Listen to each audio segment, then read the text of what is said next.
Hey there, this is Dennis Anyone with Dennis Hensley. That's me. This is a podcast about making things up and making things happen. I love talking to creative people. I think art and creativity make the world go around. And I think that artists are being squeezed all over the place. It's harder and harder to make it work. That's why I love supporting them, because I relate. All right. Today, my guest is a playwright. His name is Tom Jacobson. He has a wonderful new play that has just premiered recently at the Moving Arts Theater in Los Angeles. It's called Tasty Little Rabbit, and it's based on a true story about a photographer in Sicily in the 1930s who was famous for shooting semi-erotic shots of young men sort of posed like warriors or kind of Grecian, like toga-type people and stuff. And they're very famous photographs. But this was during the era that the Nazis were rising. There was a controversy around these images, and it was very relevant to what's happening today. So it reminded me of the moment, you know. Artists are always the first people to try to be silenced. So it's a beautiful production, and I was excited to talk to Tom.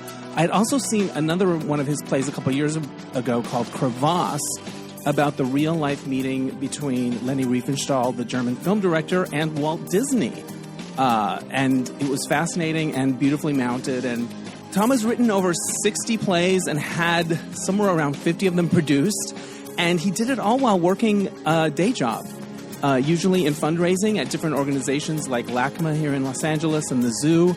And I was really interested to hear how he balanced it, how he managed it, and how he felt about it. And now he's no longer working those day jobs. He's able to just focus on his playwriting, and it's interesting to hear him talk about that as well.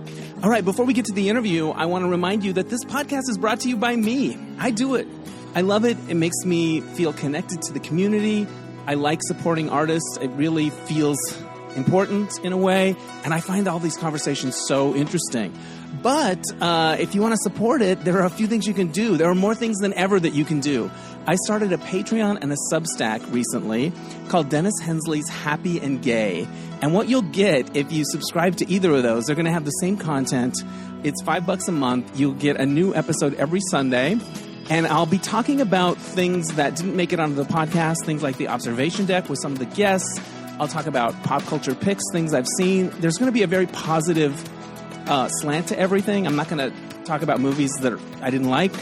I'm going to try to keep it upbeat. But the thing that I'm most interested in talking about is the science of happiness. And I've gotten very interested in that topic in the last year. What makes people happy? What do we think it is versus what does the data show when people look at it? These ideas have been very fascinating to me over the last decade. But they've also helped me in my life. And I like talking about them, and I feel a bit of a calling to share it with people. And there's a part of me that's like, who am I to talk about this stuff? I don't have a degree. I'm not an academic. And there's so many, you know, the people that do this are they have much bigger credentials. But then I thought about this. Most of those voices, people that I admire a lot, they're pretty set up in their life. They seem to be. They probably have spouses. They probably have houses. They probably have tenure at some university, or they're writing a book with Oprah. You get to hear about these things from somebody who's flailing and a little bit like, what's going on? What am I doing? And seeing how these tools can help somebody like that in real time or not. It's kind of a suspense. Is he going to make it? So there's that. So that's Happy and Gay. And you can learn about it at Substack. Go there and search for Happy and Gay, Dennis Hensley's Happy and Gay, and the same thing on Patreon. And if you are interested in that and would like to support it, but money's tight, email me at dennis@dennishensley.com, and I will get you a free pass. So I appreciate it. I just want to build this. I think it's meaningful, and I like it. The other thing you do is become a subscriber to DNR Studios. I'm part of the Derek and Romaine family, so if you subscribe to their app, you can get my show early and all these other great shows, and you can learn about that at dnrstudios.com. All right, also, the Mismatch Game is coming up in Los Angeles, June 7th. It's our Priding in Plain Sight edition. It's going to be really fun. I know Jackie Beat's on board, Nadia Ginsburg, Danny Casillas, still rounding out the rest of the cast, but it's going to be very fun. All right, enough of the plugs and the promotion. Here now is the interview with Tom Jacobson.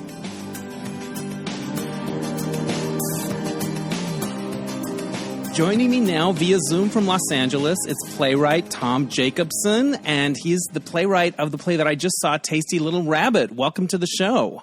Thank you so much, Dennis. I love calling it a show instead of a podcast. Like, I don't know, I turned into Sonny and Cher in the 70s for a second. You are the playwright of Tasty Little Rabbit. I've seen it. I saw it twice. I saw it when it was sort of in previews, and then I got to see it again. I've been thinking about it ever since. It's very interesting. The history is fascinating. The themes are interesting. I thought the actors were terrific. How would you describe the show to someone that knew nothing about it? Well, it's a little bit of history that is relevant right now. Yeah. Because what our country is going through. It's set in the fascist period of Italy, and also a time about 30 years earlier that was an easier time for Italians, especially on Sicily, because the society was permitting things that were not permitted during the fascist period. So the play flips back and forth between these two time periods, and we get to contrast not only the time periods, but also the characters. Same actors in both time periods, but they are playing very different characters. Yeah, for sure. Now, the photographer at the center of it is a real person, and these are real photographs that he took. Can you talk a little bit about him and the actual history? Sure. Wilhelm Von Gloeden was a photographer. He was German. He called himself a baron. He may or may not have been a baron, but he emigrated from Germany in the late 19th century, came to Taormina, Sicily, and set up a photography studio. Everybody was still kind of learning photography at that point, and so he did a number of interesting experiments technically, but he was taking photographs that he probably could not have taken in Germany or anywhere in Northern Europe. He used as his main set of models Italian, Sicilian boys, usually dressed in what he would call Greek attire, but that means mostly naked. Right. And so these were photographs that were beautiful, but a little edgy for the time. And he got a lot of attention for those photographs. And that meant that gentlemen who wanted to see photographs like that and maybe meet these young men would come to Taormina, Sicily. And so that's the sort of 1897 portion of the play is one of those visits. So one of these men that come there is kind of running from something himself. So I got the feeling that Sicily was a place where the rules were not the same as they were in a lot of other places. Is that what you gathered from your research? Absolutely. I mean, there was a lot written about Uranian poets. These were poets mostly in Germany, England, France, who wrote about themes that were sort of related to Greek history, Greek myth, and in many ways used to justify what was unjustifiable in those days, which was same-sex attraction, and especially the attraction between an older man and a younger man. And sometimes the young men were quite young. Yeah. So they wrote poetry about it. They wrote essays about it, and they were sort of beating their heads against Victorian and European society. But sometimes it seems a little over self-justifying and a little bit of a stretch. But they were living in a very different time from what we were. In fact, homosexuality had only been defined as a word in the late 19th century in Germany. And that concept of a homosexual person didn't exist prior. So there was a lot of exploration going on, and some of it scholarly and some of it just dirty. Right. What made you interested in this subject? How did you first hear about this?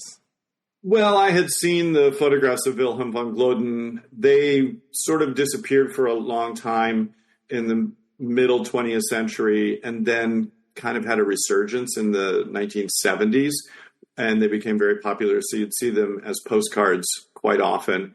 And I was aware of the photographs, and you could tell that they were set somewhere like Sicily, and then a little bit of research revealed that that's where they were. And the thing that really got me interested and excited was they were censored by the fascists. They were 3 times raided, Right. the archive where these were kept, long after Wilhelm von Gloeden had died. He died in 1930 or 31, and these raids took place in 1933, 1936, and 1939. So the images that we see from Wilhelm von Gloeden are the ones that were not destroyed by the fascists. They destroyed lots of them.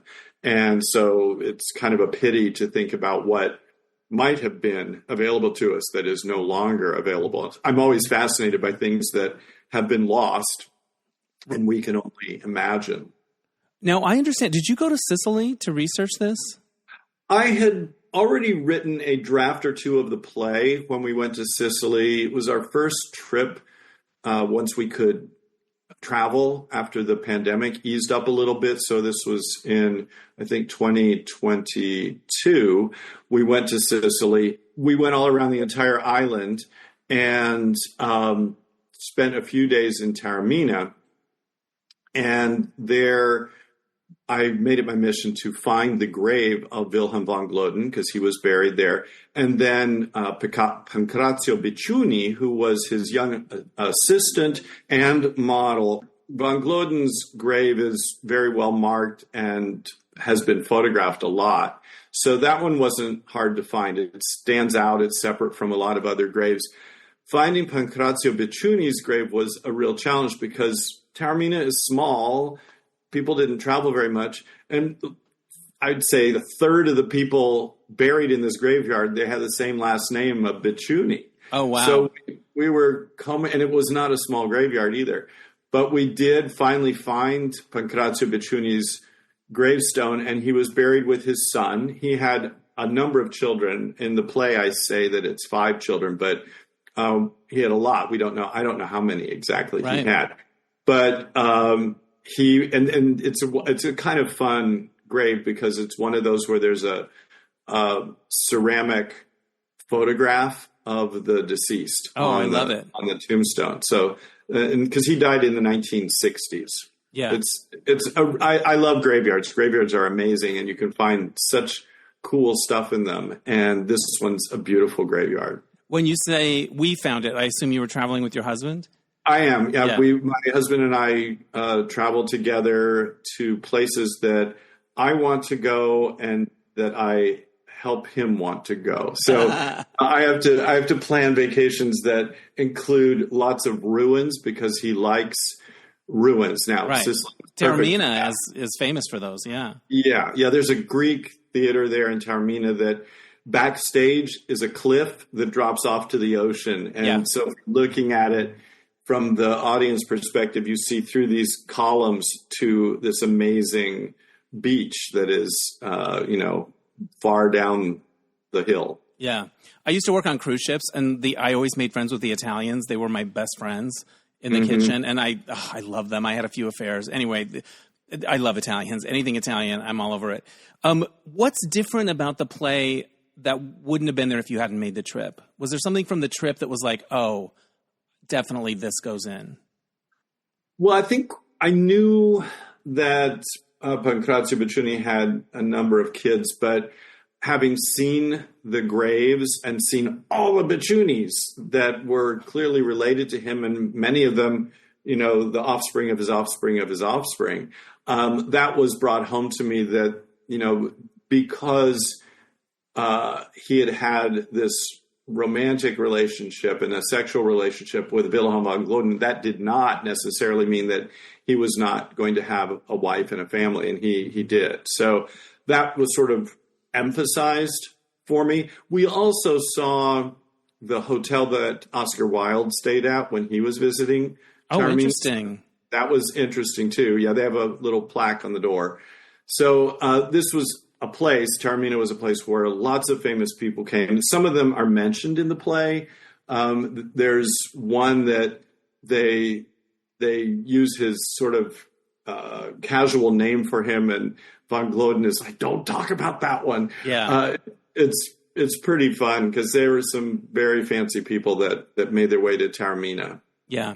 There's a kissing contest in your play that is, I guess, inspired by something that they used to do in Greece, but it's beautifully performed, beautifully written. It's one of the most memorable scenes I've seen in a piece in a long time. You're just on the edge of your seat about it because it's so full of everything. Can you talk about that idea, where it came to you in that scene? Anything you want to say about it? Well, on stage, you have to be really thoughtful about how sexuality is depicted. And I feel like in a sexual relationship, whether it's a casual one or a truly heartfelt, intimate one, kissing is crucial. And that to me is where a person is their most vulnerable and their most, because there are people that, don't like kissing, which I find weird. But I think I always like to make an intimate moment, the most intimate moment in a play, in my plays, is usually a kiss, because that is something that you can show fully, and you also show the person how they're responding to it and how they're giving of themselves to the other person. And so in that scene, which is derived from a real kissing contest that was held in ancient Megara, Greece, and it was a kissing contest for men only. And the scene in the play, we get to see two different kinds of kisses, and it's a pretty emotional sequence. I think the emotional highlight, it's where a big decision is made in the play. So that's a very, very important point in the play. And I think a kiss is a very important statement. Yeah, well, that comes across in the scene and the way it's portrayed by the actors. Because I think sometimes in directing a play, it would be like, oh, and then you kiss, and we'll skip to the next thing. But they have to evoke. You're communicating so much as those kisses are unfolding, and I just thought it was done beautifully. Well, they have to be both. Both of the kisses need to be very strong and important to the people who are doing the kissing. And they need to be really different from each other. Yes. And it has to be very clear to the audience who wins the kiss contest. Yes. And it's kind of a heartbreaking moment. Yes. And a very vulnerable moment for the characters and the actors too. And the actors really put themselves into it, and that moment meant a lot to them. Well, at the end of it, you're like, oh, okay. Like something is made clear, and the audience really gets it. And it's just really powerful and well done by the cast. Talk to me about your actors. I got to talk to one of them afterwards. Masi, is that how you pronounce it? Yes, Masi Pregoni. I had actually seen him in a previous play. I forgot about that he was in it, a play called Accommodation, and he was great in that. And then I was like, oh, wait, that's where I saw him. He's actually Roman, right, or Italian? That's right, which was a big advantage to us. So one of the nice things about working with an actual Italian was I had some Italian in the play, and I wanted to make sure that it was not just, Google Translate Italian, but really good Italian. And so he helped me make some adjustments to what's in the script, and that becomes part of the script permanently. So I was really grateful to him to have that very natural expertise. And he did not have to work at all. With other actors, they would have to work at seeming Italian. That's actually natural for him. But also, he looks like somebody that could be a model in this situation, and yet he also plays the older character really convincingly. Like, I think he's such a find, and I think that would be the hardest role to cast in this piece. I did. He was the last role cast. The other two actors I knew for a long time, and I knew I wanted to work with them. One of them, Robert Mamana, I'd worked with before on the 20th Century Way, and he's fantastic. And so I always look for an opportunity to work with him. And then Rob Nagel, whom I've seen on stage many, many, many times, but we've never actually done a production together. That was another goal. I saw him do a role in a play at Boston Court, and it was like, oh, and this is before I wrote the play. Right. And I kind of always had him in mind when I wrote the play. So to get those two actors was a dream. And then we had the help of casting director Michael Donovan to find Mossy, and he did a great job of bringing us lots of options. And now I read he has 400,000 followers on TikTok and or Instagram. Did they all come to the show? Have they all been there yet? I wish they did, but I think they're mostly in Italy. But they're all listening to your podcast. Yes, they're hanging on every word. They just want to hear everything that you want to say. I saw another play of yours maybe last year, Crevasse, at the Victory Theater. Knocked my socks off. It's about the real meeting of Leni Riefenstahl and Walt Disney, which is a real thing. I gather from these plays that you like research. You like to dig into these real things that happened. Is that right? I come by it naturally. I really have always liked history, and I do like research. In my day jobs that I've had over the years, I worked at the LA County Museum of Art, where I learned a lot about art history from art historians, some of whom are still my lifelong friends. And so I learned about art, and I learned about art history, which is part of this play. And then after that, I worked for 18 years at the Natural History Museum of Los Angeles County, which has a history department that is focused mostly on the history of Los Angeles. So I learned a lot of history from the experts, and they've helped me see all these stories that I wouldn't have found otherwise. So history is a great place to start, and then how you make that relevant. Sometimes it's very easy to make it relevant to what goes on today. Lately, I've been writing a lot of plays set in the 1930s in, fascist countries in Europe. So, I wrote these plays a while ago, but I've seen where our country was headed, and so I wasn't especially prescient, but now they're even more relevant than when I wrote them. Yeah, that must be, it just must feel weird to be presenting this play now, and significant to be presenting it now. Well, it is part of a larger group of programs called Reflections on Art and Democracy. Right, I saw that. And Crevasse was part of that last year. But it is mostly plays. There's also a program at the Skirball that, in one way or another, address issues related to art and democracy, combating fascism, anti-Semitism. And there are a lot of plays at intimate theaters in Los Angeles that are doing that. The intimate theaters don't get federal funding to a large extent, so they are not worried about their NEA grant being taken away as much. Right. Some of them are, but mostly not. And so I've been saying to my intimate theater colleagues, we can do things that the big theaters can't do because we're small, because we don't need the money. To a certain extent, we're flying under the radar.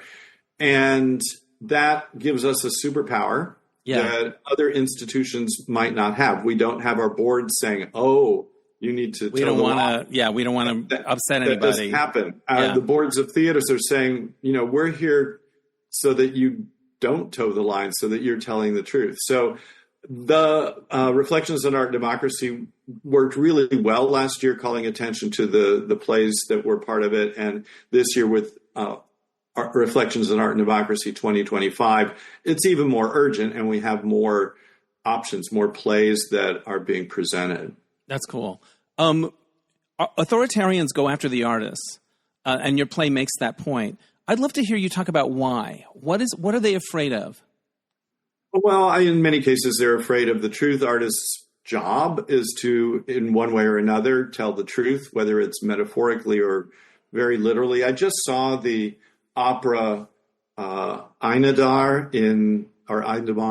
at the LA Opera, and it's about Federico Lorca, and he was an artist, a gay artist who told the truth in a political way, and he was killed by the fascist government of Spain pretty quickly after Franco came to power.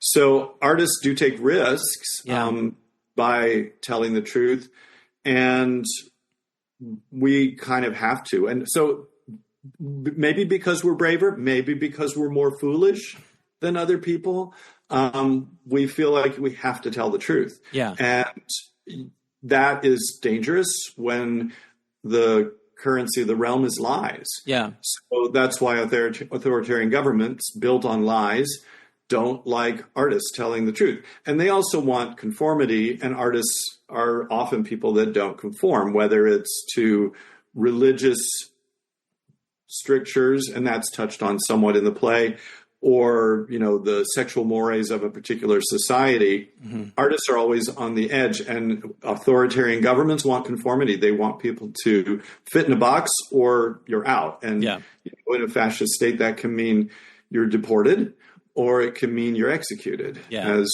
we have seen happen in various places. So, who knows what our conversation will be like a year from now on this topic. I know. It's scary stuff. I want to talk about the photography itself, because we're so used to having cameras on our phones now. And then there's this big machine that's their camera, and they're on glass plates. And what was that to sort of think about, write about, and also produce physically? It's just different than the way we think about photography now. We're so spoiled. Yeah, we're really spoiled. I mean, images are our life. We all make images. We all disseminate images all the time. And, I'm old enough to remember when you would have your little Kodak camera and you would take pictures, and you would take the film in, after, weeks of taking pictures, and you'd take it in and you'd wait to get it developed. And you would be very careful about what you chose to photograph, because the film was expensive and you just didn't have that much of it. And now, you can photograph every damn thing all the time, multiple versions of it. So back in 1897, when the photography in the play is taking place, the plates were glass. They were very fragile. They were experimenting with different techniques that are discussed to a certain extent in the play. And it was easy to make a mistake, and you could lose the photographs very easily. And it was cumbersome and messy, and just a much more involved process. So the technology at the time, you had to be technically adept in taking photos. And that, still happens with photography. It's just that there's a lot of us amateurs taking photos all the time. Yeah. So I think that the slowness of photography in 1897 is an important part of the play. There are many poses that are set up and very carefully discussed, because they don't have many chances to take the photo. They tried to take in the play. They try to take two, but they don't always get to do that. So each one becomes more precious, right? Because it was a rare moment in time, and it was a lot of sacrifice and a lot of logistics and equipment and everything to make that one image. Do you have a favorite image of those images from Wilhelm? Not really. I mean, there's one of the very clever things about the play is that the projection designer, Nick Santiago, has taken Wilhelm von Gloeden photographs of landscapes and then colorized them and projected them as if they are the background of the villa in Taormina. And so it looks like a realistic background with, green trees and blue water, but it was originally a black and white or sepia tone photograph. And so I'm very, very admiring of the finesse and sensitivity that Nick used in making that particular small miracle happen. Yeah. I do think some of the photographs of the young men are beautiful photographs. Some of them are, to our eyes, slightly awkward and a little stiff. You could tell they're very posed, but that was sort of... I mean, these were not professional models. These are just, kids that would be fishing or doing something else normally, and they, were having fun taking these photos for the most part. So that sometimes they're more beautiful than others. And sometimes the vulnerability of the subject, of the young men in the photographs, is very evident, and that's beautiful in its own way. So there are a lot of them where the eyes are very strong, and the gaze of the young man at the camera, at the photographer, is really beautiful. And sometimes, they're looking away, and there are many that are gorgeous photographs with these sort of Greek wispy costumes that Von Gloeden used, and with props like a broken pillar. A lot of broken pillars in Sicily. Yeah. You mentioned the projections. I've been seeing a number of smaller theater shows that use them beautifully. I feel like the technology for what theater can do with projections has really evolved. I'm sure since you started playwriting. What have you noticed about that? It used to be like you do these terrible slides and your projector would click, you know, audibly when you heard it happening. And no, it's definitely come a long way. The Road Theater in North Hollywood it's a beautiful, beautiful space, and they're really well set up for projections. So they use them a lot, and they've done some beautiful work with projections. But Nick Santiago is sort of the guy all around town. Works for many, many theaters. He did the projections for my play Crevasse that you saw. Amazing. And that was really complicated because he had to do an amazing thing.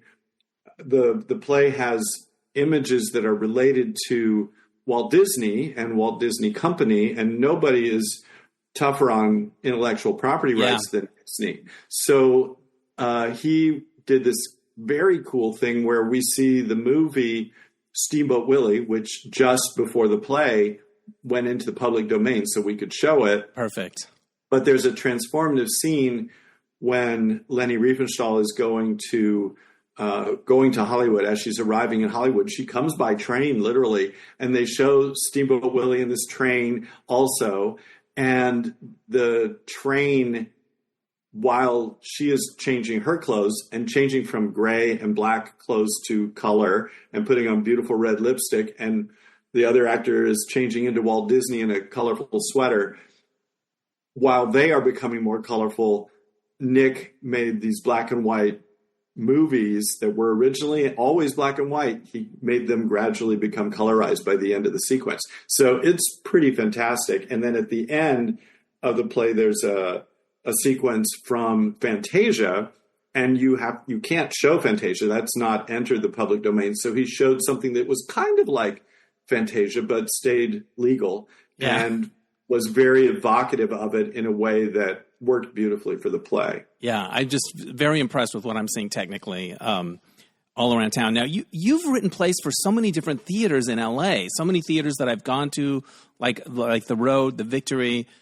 When you're writing a play, do you know where you're going to go with it? Or, like, how does it work? Do you have a favorite? Or, like, it feels like you don't belong to any one theater. It feels like that's a dream, to sort of belong to a theater and think of it as your artistic home. Yeah, how does it work? I think for me it's more practical to think of Los Angeles as my artistic home, because I have friends at so many theaters, and not every play is going to be right for a particular theater. You need to find the right play for the right theater, and theaters, their leadership changes, and who's working there changes, and their priorities change. And so I don't, if I tried to write for a particular theater, I'd probably not have much success. I just write what I want to write, and then think this play would probably be good at this theater. The theater may not agree. So I have to work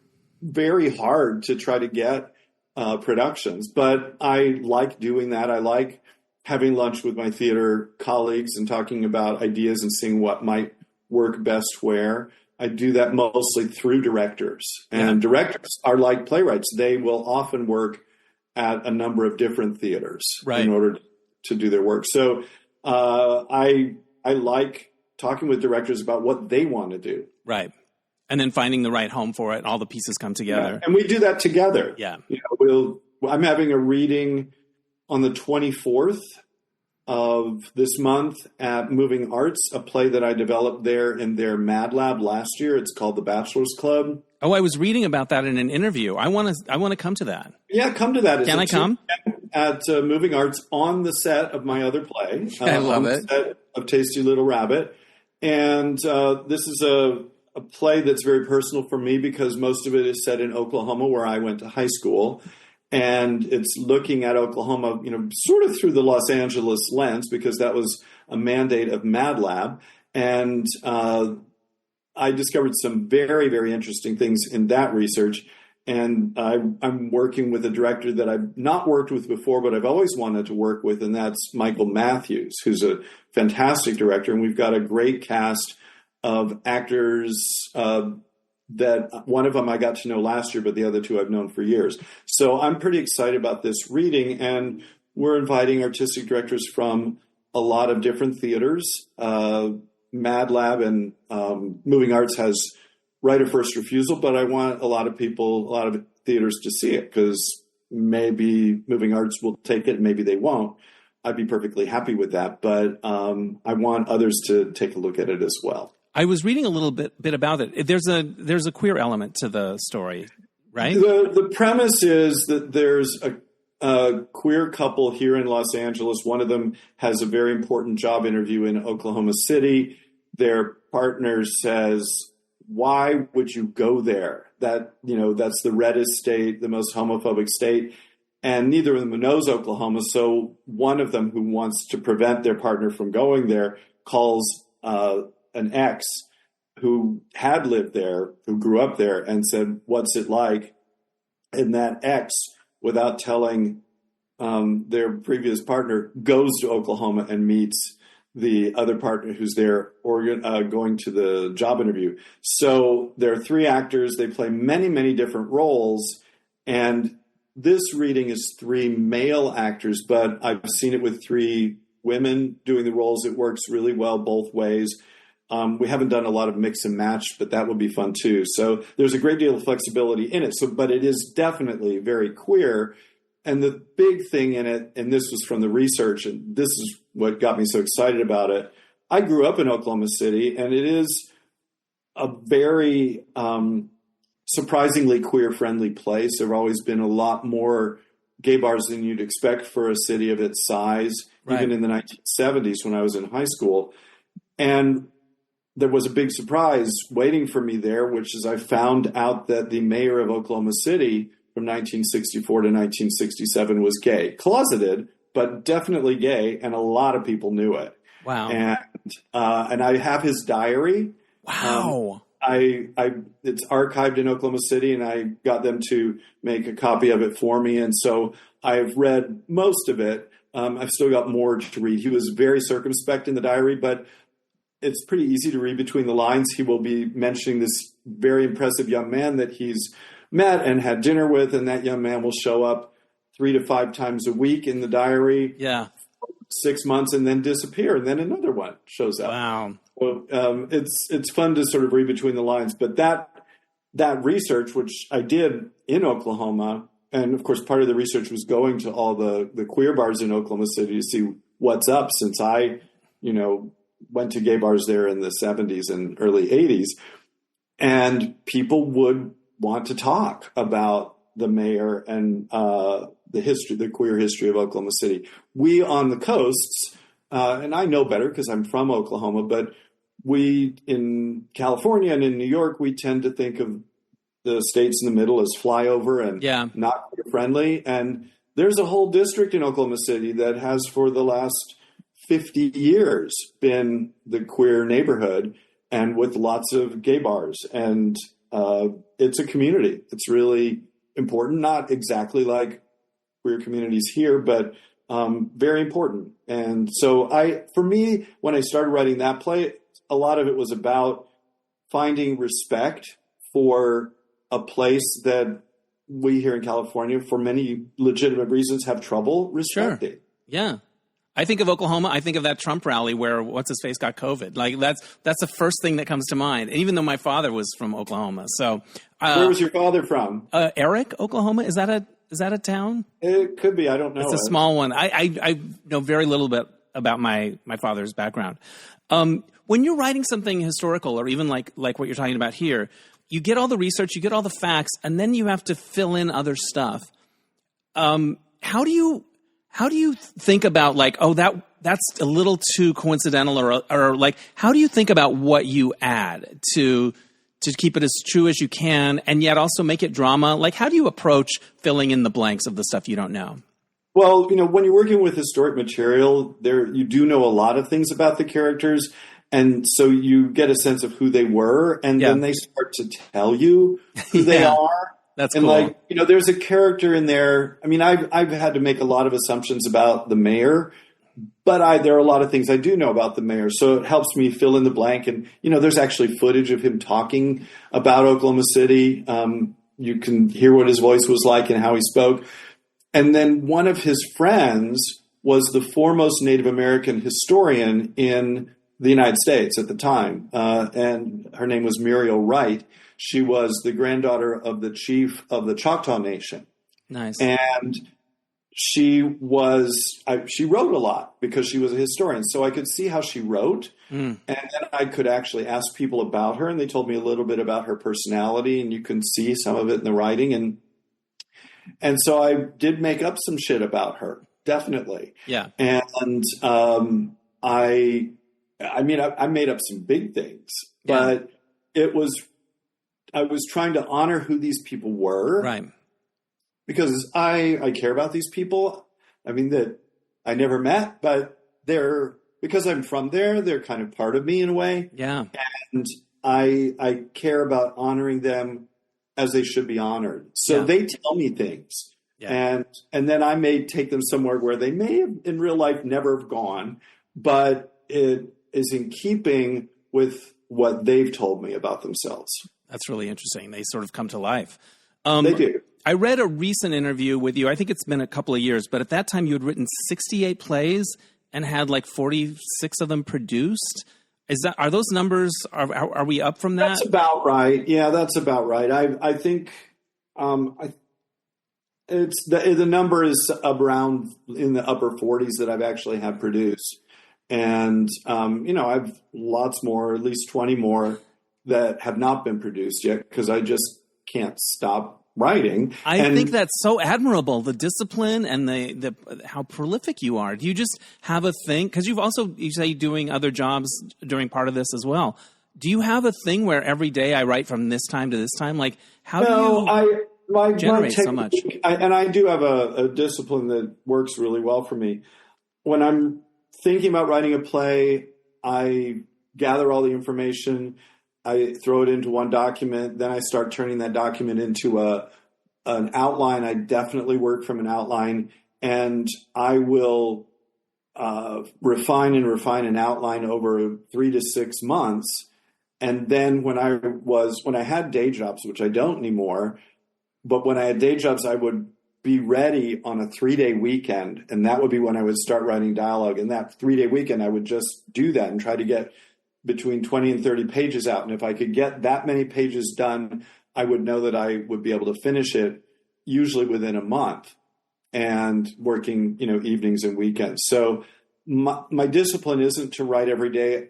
I write a little bit all the time because I'm always throwing things into outlines or other documents before an outline. That's happening constantly. I'm always reading something, wondering, what will grab me by the throat and demand to be written. Yeah. So, and I've done it often enough so I know how it works, and I know how I work and how, what's going to keep me going. Yeah. It has something to do with trying to take good care of myself physically, but also manipulating myself with caffeine to a certain extent. Of course. Caffeine's the nectar of the gods.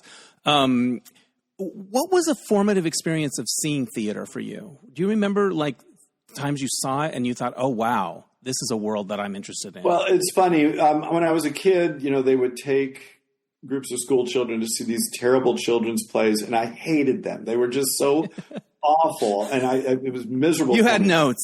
Yeah, I had notes. But my father was a professor of theater and chaired a theater department in Oklahoma City at Oklahoma City University. And before that, he was at Jacksonville University and Moravian College.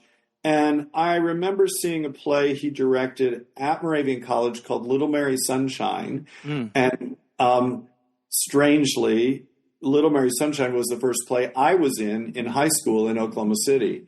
And so for me, I was already at the age of 14 having nostalgia for something that happened to me when I was probably 6. So seeing my dad's play that he had directed, and then and my mother just, hated that I was involved in theater. She just thought that was awful because she saw how it was for my father.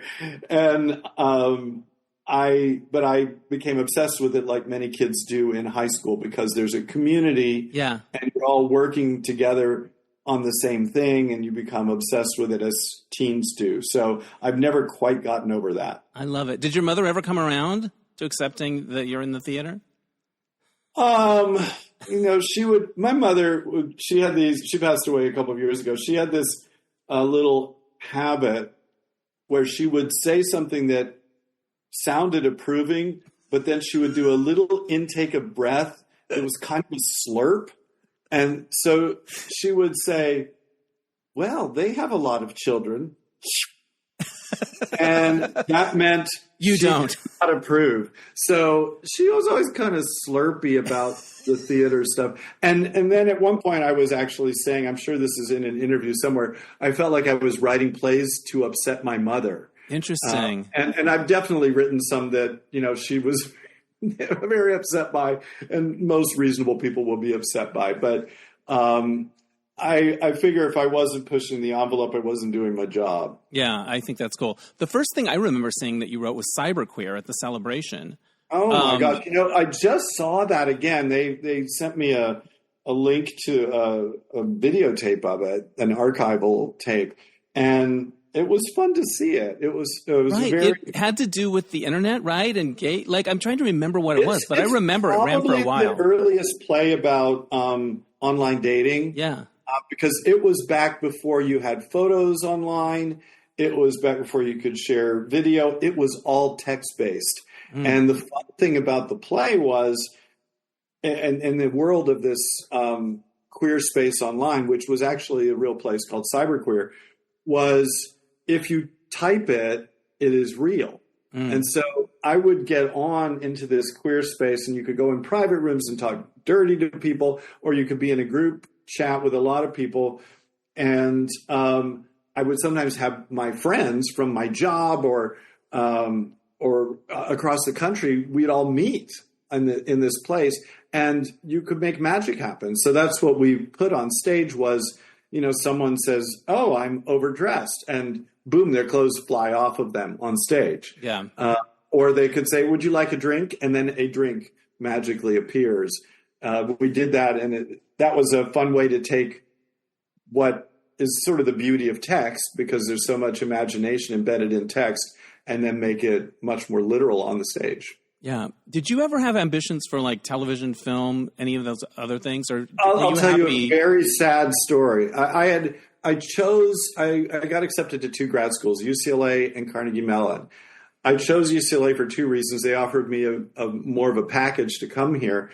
But also I thought, oh, well, I could, I love movies. I don't watch TV at all. I stopped watching TV in 1977, and I still don't. Yeah. But you went too many episodes of Laverne and Shirley, and you were out. It was, I think it was I saw the first episode of Three's Company, and I think that was the end. It was Chrissy Snow just killed it for you. And it was I'm out. It was also the first night I ever got high. Oh. And those two things, and I don't like getting high, so it kind of, I stopped watching TV, but I love film. Right. So I went to UCLA, I got an MFA in playwriting, but I also took screenwriting courses, and I like writing screenplays, and I wrote a bunch of them, but I never had an agent that helped me get a screenplay produced, and you need that, and I started getting plays produced, and you have much more control over it.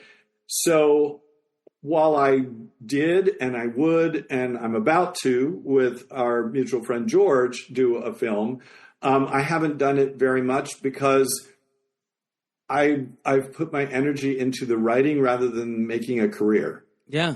And there's a lot you have to do to make a career, whether it is as a playwright or even more as a screenwriter.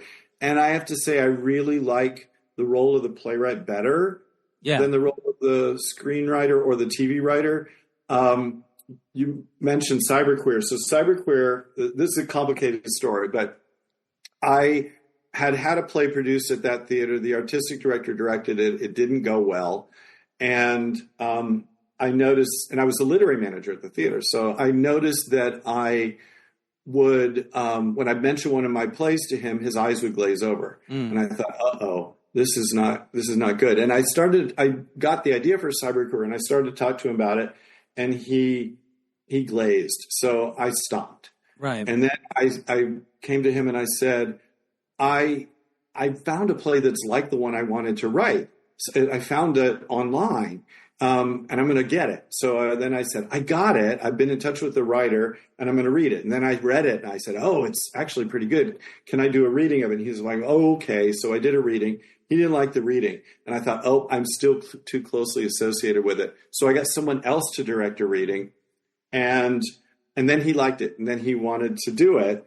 And the name on the play was Jake Specchio. And I had to invent a bio for Jake Specchio.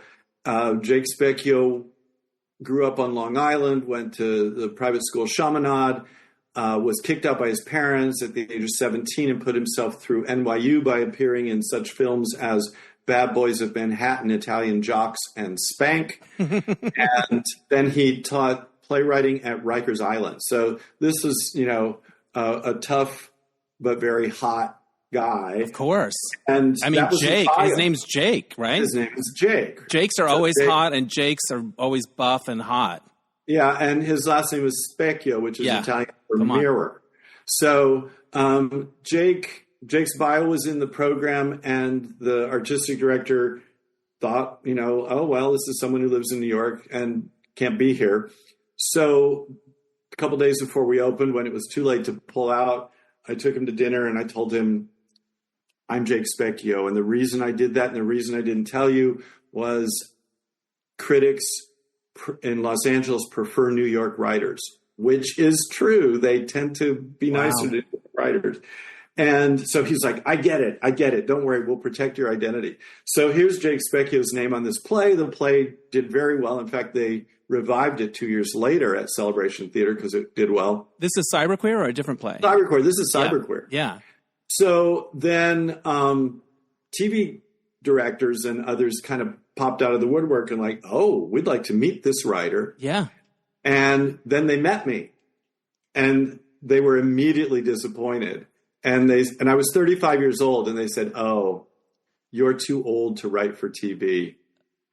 Excuse me while I go throw myself off a building. Yeah. So I took that as a very, very broad hint. Wow. And you might remember that was around the time that one woman that 30-year-old woman got in trouble for pretending to be 22 and being a very successful TV writer. But, that lying was about her age. She was as elderly as 30. So I just said, okay, that's a sign from the universe. I'm not meant to do that. I'm meant to write plays. And, I have lots of friends, mostly actors, but some writers who write for TV or film, and they don't have as much control over their work as I do. And look at all the stuff you've realized. Look at all the stuff that's been produced. Like, what a body of work, right? Well, I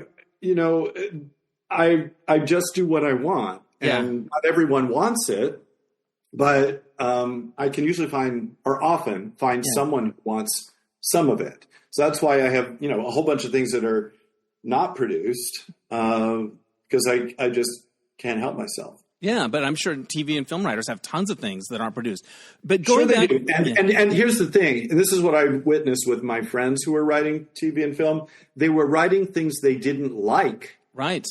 That didn't get produced. Yeah. And so they're wasting their time writing things that they thought were shit and not feeling creatively fulfilled and not making money. Yeah. And, then sometimes they would make money. I had a professor at UCLA who was a wonderful teacher, really nice fellow. He had written for one of the soap operas for 30 years, 40 years. Right.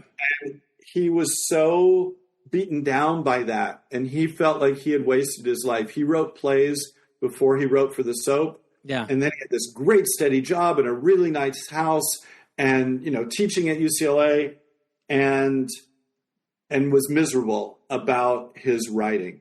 And I realized that's one thing he accidentally taught me was don't do that. Yeah. Yeah. Yeah. Because you want to enjoy your life. You want to like what you're doing. Yeah. Can you talk about a moment that has been really thrilling for you as a playwright? Is it when something opens, or when you think of your playwriting career, was there a moment where you were like, oh, everything came together? Well, I mean, Crevasse is a really good instance of everything coming together.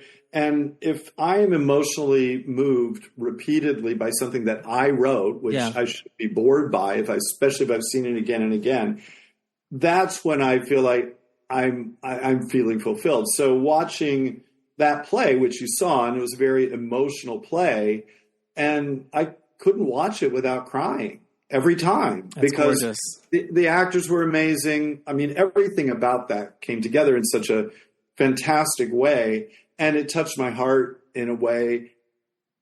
And again, it was dealing with real people and things that happened to real people. So I was not just reacting to what I'd written, but I reacted to what had really happened in the world. Yeah. So that fortunately, that's a moment that comes again and again. There are a few moments in Tasty Little Rabbit when my heart breaks, and that I wanted it to be that way. Those are when my emotions are engaged, because as you get older, your emotions are not as strong, not as passionate as they were, and so when something really touches you and moves you, it means more. Yeah. So for you, it's more about the work than like, oh, we had a big after party or we got that great review. Oh my gosh. I mean, that's the stuff. I am not an actor, but I did get actor training as an undergraduate. So I do know how to act. And what I tell myself, and I've become a different person because of this, partly because of my jobs. But when I'm at a party and I'm usually shy, I have to tell myself, I am not the outgoing person. I am playing the role of the outgoing person. And in my day jobs, which were fundraising jobs, I was like, oh, I'm not the person who asked someone for money, but I'm playing the role of the person who's asking someone for money. And so that's where actor training has come in handy. Yeah. But I mean, I like being with my theater colleagues. I went to the Stage Raw Awards a couple of weeks ago, and it was so much fun to be with all these people. You know, I knew about a third of the folks there, and that was very joyful. But our show won a couple of awards there. But I like that. That's really great. But of course, awards are only tools to help you get the next job. Yeah. Really. Yeah. Now, you mentioned your day jobs that you worked with while you were mounting all these plays. How did you think about that? Did you think like, you know what, this works, I can do this? Or was there a frustration of like, I think a lot of times people are like in a hurry to be able to leave that behind so they could do the thing, and then the thing ends up breaking their heart in some way. I've seen that in my own life. I've seen that in other people's lives. I love that question, because I had a realization around the time I was 35 years old. Yeah. It's like I was 35. I'd been doing fundraising for 10 years. And, you know, fundraising can be soul-sucking sometimes, but I was working for a very good institution. I was working for LACMA, and I realized something very important, which was the reason I had always told myself, oh, I want to not have a day job so I have more time to do more writing and get more plays done. I realized I was writing and getting productions of just as many plays as people who absolutely didn't have a day job. Yes. So then I had the advantage, in addition to being able to do the thing that I intended to do, I also had a decent income, and I had, because I was at an art museum, I had inspiration. I was learning things about the world, especially art, that I would never have known if I hadn't worked there. Yeah. And so I did that for 15 years, getting lots of inspiration and story ideas and knowledge. And then I had the privilege of working for 18 years at the Natural History Museum in Los Angeles. And I learned a lot there about science and about history. And it was an amazing experience. Meanwhile, we, transformed that museum. So I'm really proud of that aspect of my career. And then I went from dead animals to live animals and worked at the zoo for 4 years. And that was something that I felt really passionate about too, because at the art museum, I was helping educate people about art. At the Natural History Museum, I was helping fund research, original research. And at the zoo, we were literally saving the world. Right. So, one animal at a time. So I I gained a lot socially in the workplace, and I also gained a lot of knowledge about subjects that I never had any academic training in. Yeah, and you had some security. It sounds like between the theater and these other jobs, you really tapped into Los Angeles. Like, the stuff you do is really for the city, about the city. Can you talk about LA and what it means to you? Yeah, I'm really quite passionate about Los Angeles, and I think there were two things that focused that. When I was working at LACMA, I started working there in 1986, and they opened their brand new building, what was called the Robert O. Anderson building at the time, and the security was kind of lax, and so we could all go up on the roof whenever we wanted. And I climbed up on the roof, and I'd lived in LA at that point since 1983, so 3 years in LA. I looked around from the roof of that building, which was tall enough to see Park La Brea and this goofy apartment complex next to it that was, in very 80s colors, pink and turquoise. Mm-hmm. And you could see the Die Hard building out at the Fox studio. And I looked around and I thought, oh my gosh, the architecture is so goofy and vulnerable. My heart went out to it. And that's when I fell in love with Los Angeles, because of the kind of silly architecture that I could see. Now, there's a lot of good architecture here too, but that's kind of what melted my heart, was the vulnerability of this not so great architecture. And that was a really important experience to kind of make me love the city. Then at the Natural History Museum, I could dig into the history of the city, and there are all kinds of stories that are not told. And a really important moment there for me was I was commissioned to write a play about California history, and I went to the history department and I said, give me some topics. Los Angeles in the 19th century. I don't want to do 20th century. And they gave me 20 topics. And Circle X Theater, that had done the commission, wanted me to write about the Chinese massacre. And I thought, well, okay, I'm not Chinese American, and your company has no one in it who's Asian. Are you sure you want to do this? And they said, yes, we really want to tell this story of our city, even though it's a pretty tragic story about Los Angeles. And so we did this very big play. And I think that might have been a point when, I've always liked history, but I really got into Los Angeles history at that point as a topic. Yeah. Well, the city, all the different things you've done, it feels like it would really have connected you to the city. I remember one of the actors in Crevasse, Ann Noble is the actress. Yes. I've seen her in other things, and I remember her being described to me, maybe by a publicist or somebody there, as sort of like an LA theater, sort of like this, just like this icon in LA theater.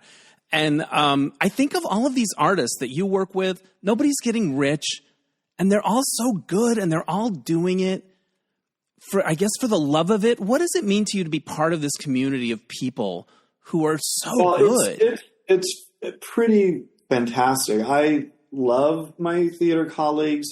They give so much to the craft. They give so much to each other, to the community. And when they're good, like especially Ann Noble that you mentioned, and Leo Marx, who was in Crevasse with her, they were both amazing. He felt like Walt Disney to me. He looked like him. He had that. I'm like, oh my gosh, that's Walt Disney right there. Yeah. No, he's fantastic. And so, and I had not worked with him. I had actually written a play for Ann Noble before that she performed. And so I've worked with Ann many times now, but I was really excited about working with Leo as well, and they had never worked together. So that opportunity to work with the two of them, and then the director of that play, Matt McRae, and a fantastic design team, I was so happy. And then Maria Gobetti as a co-producer with Matt McRae was awesome too. So I got to work with fantastic people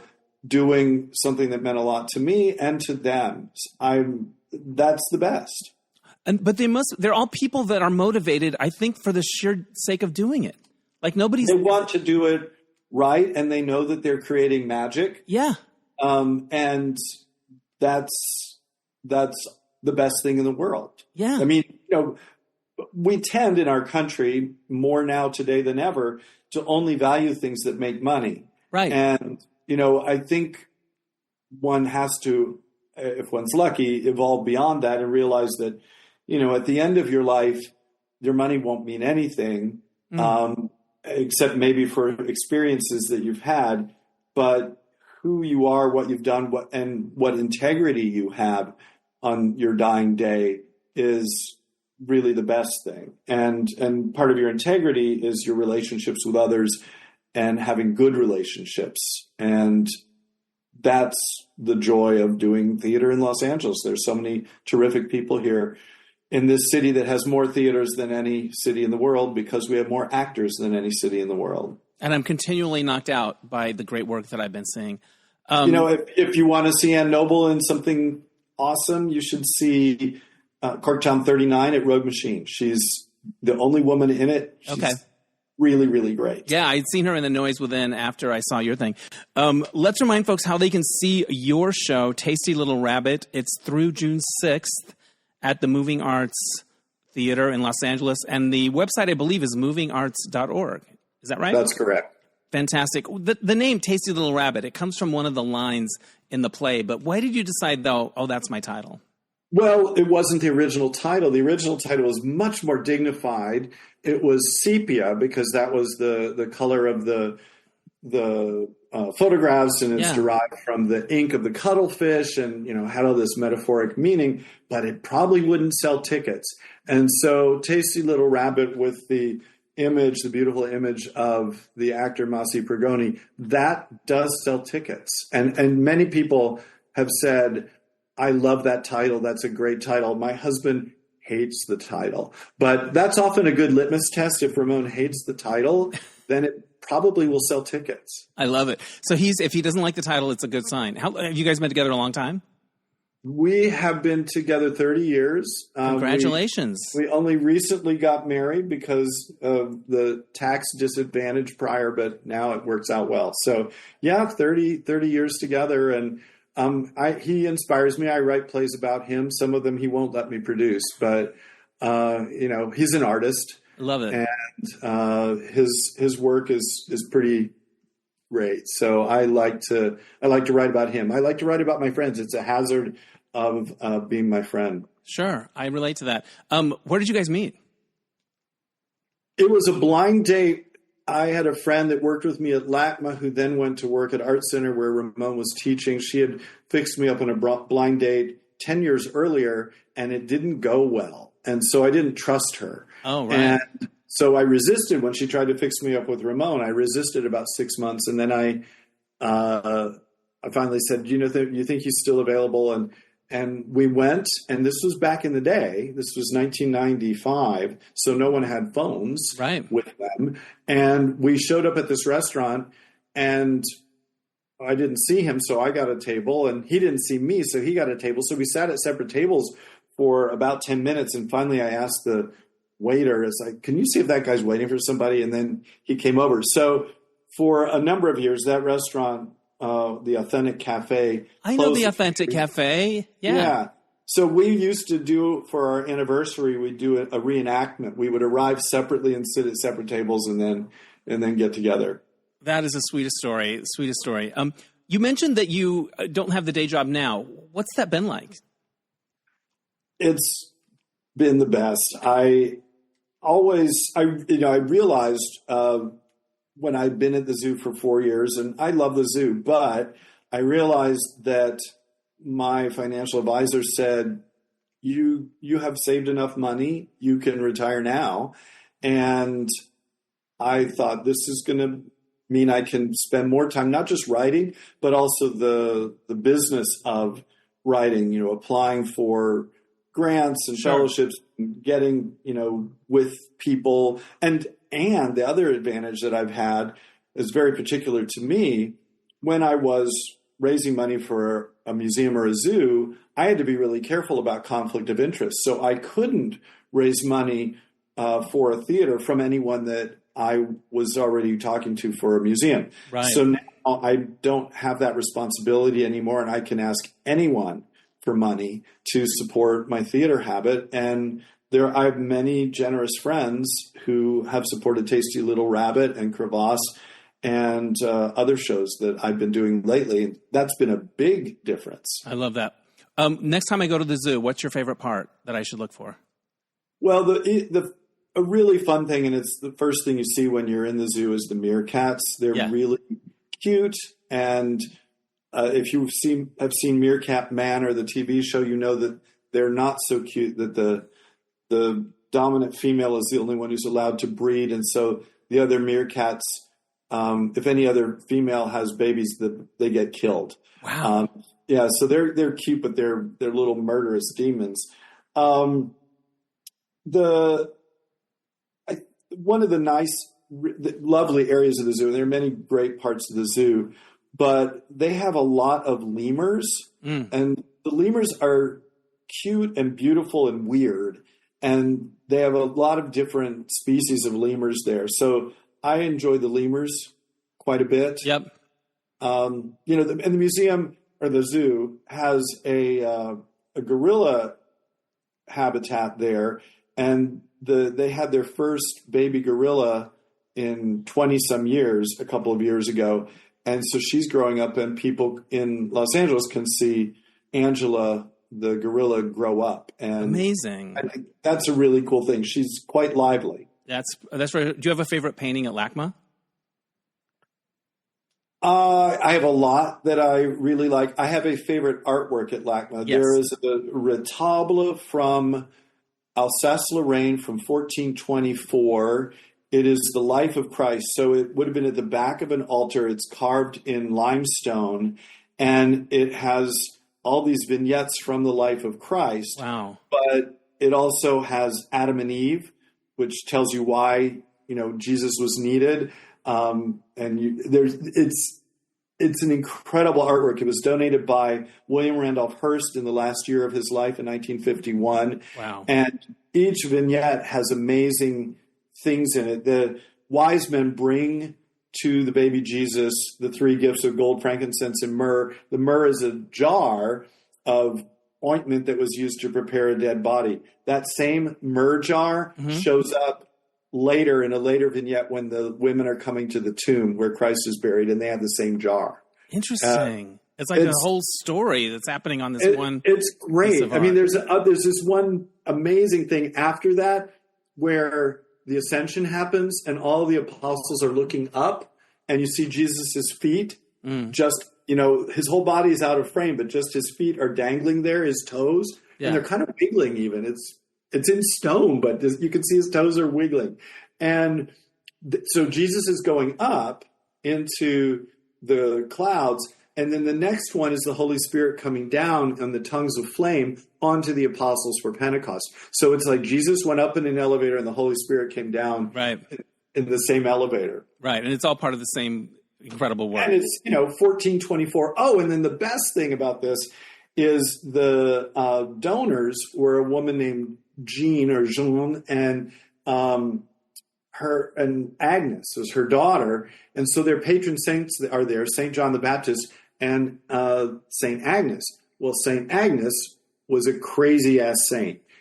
She wanted to be a nun. Her family wanted her to get married, and she refused to get married. And the family appealed to Roman authorities, and they said, make her get married. And they said, the Roman government said, well, if you don't get married, we're going to execute you. And she said, fine, then I get to be with my true husband, Jesus Christ. And they realized, oh, wait, we can't execute her because she's a virgin. So in a really unpalatable solution, they had her raped by multiple men so she would not be a virgin, and then they could legally execute her. But then a miracle occurred, too late, really, but after her rape, just before they were going to take her through the streets of Rome naked to humiliate her, her entire body became covered with hair. So in this stone retable, there's this completely hairy, naked woman. Wow. Like she's covered with hair. She looks like a Yeti. And you don't know what is the this. Story is. But there are clues, because she's carrying a palm, which is a palm branch, which is a sign of martyrdom. So she was martyred. And there's a lamb leaping up on her. Well, the Latin word for lamb is agnus, Agnes. Wow! Look, it's like a little puzzle you're putting together on this giant. This is iconography in art history, which I learned at LACMA. Love it. And that is my favorite artwork there. I love so many of the art pieces there, but that one's my favorite. Yeah, there's a lot going on, it sounds like. We're going to wrap it up, but I have one final question for you. We're talking about your play, Tasty Little Rabbit, other plays that you've written. Why do you love writing plays? I always love telling stories and finding new ways to tell stories. And I like to do that collaboratively with actors, with directors, with designers, with producers. And I can't help myself. I mean, I just have to tell a story all the time. Obviously, I've told a few today. They're all great. Well, there are so many stories out there. And, there are stories waiting to be found. That's why research and history are so exciting, because I learned about the Voynich manuscript for the first time. A friend of mine told me about this manuscript, this mysterious manuscript from the Middle Ages that no one knows what language it's written in. No one's been able to figure it out. It's illustrated.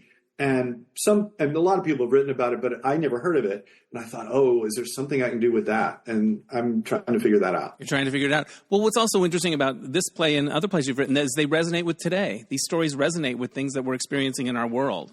And I wouldn't write something that didn't, because it has to resonate with me. Yeah, makes sense. Makes sense. Well, this has been a real pleasure. Thank you for giving me so much time. Congratulations on the play. Everyone should go see Tasty Little Rabbit if you're in Los Angeles. And I want to come to that reading. How do I find out about it? You go to, let's see, I don't know if Moving Arts has that on their website. What's the date? Anyone who wants to come to see my reading can email me, okay. Tom Jacobson at sbcglobal.net. Tom Jacobson at sbcglobal.net. Okay. Tom.Jacobson at sbcglobal.net. Yeah. Okay. Awesome. Happy to have as many people as possible. Yes, I'm going to try to come. What date did you say it was? It's the 24th of May. At 2 p.m. 2 p.m. Excellent. This has been a real pleasure. Thank you so much. And thank you, Dennis. It's good luck with the rest of the run. All right. Thank you. Bye-bye. Bye-bye. Thanks again to Tom Jacobson. I love that story about how he used a different name to try to get his play in the door, and it worked. So interesting. That's a play in itself. Go see Tasty Little Rabbit. It's at the Moving Arts Theater. You can learn about that at movingarts.org. All right, so this happened. I went to the Beyonce concert. My friend Rebecca generously treated me to the Beyonce concert, and it was fantastic. I talk more about it at length on Dennis Hensley's Happy and Gay, but here are my biggest takeaways. There was she had this air about her. She doesn't talk a lot in her concerts. She doesn't do a lot of patter. I wish she would talk more, because I think she's smart and interesting, and I'd love to hear more of how she approaches what she does. But anyway, there was this sort of air of defiance about her, this air of confidence. I guess she won that Album of the Year finally, and, there was a lot of commentary about America, things that were kind of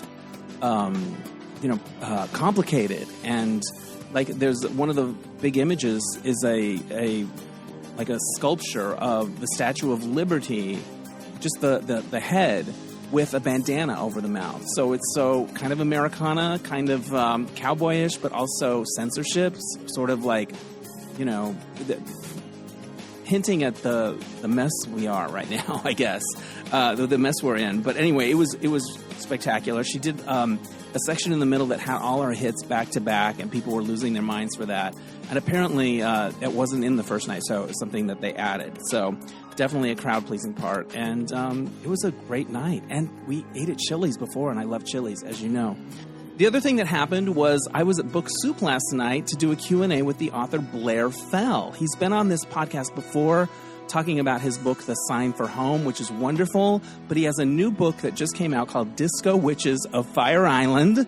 It's a great beach read, but it's also got a lot of depth and heart and magic and disco, and it was really fun to interview him, and the turnout was great, and just a fun night out. And a bookstore. I walked into the bookstore, Book Soup, and I'm like, oh, the smell. I love the smell. So anyway, that's enough for this week. I want to give a shout out to Oscar Rosario for mixing the episodes.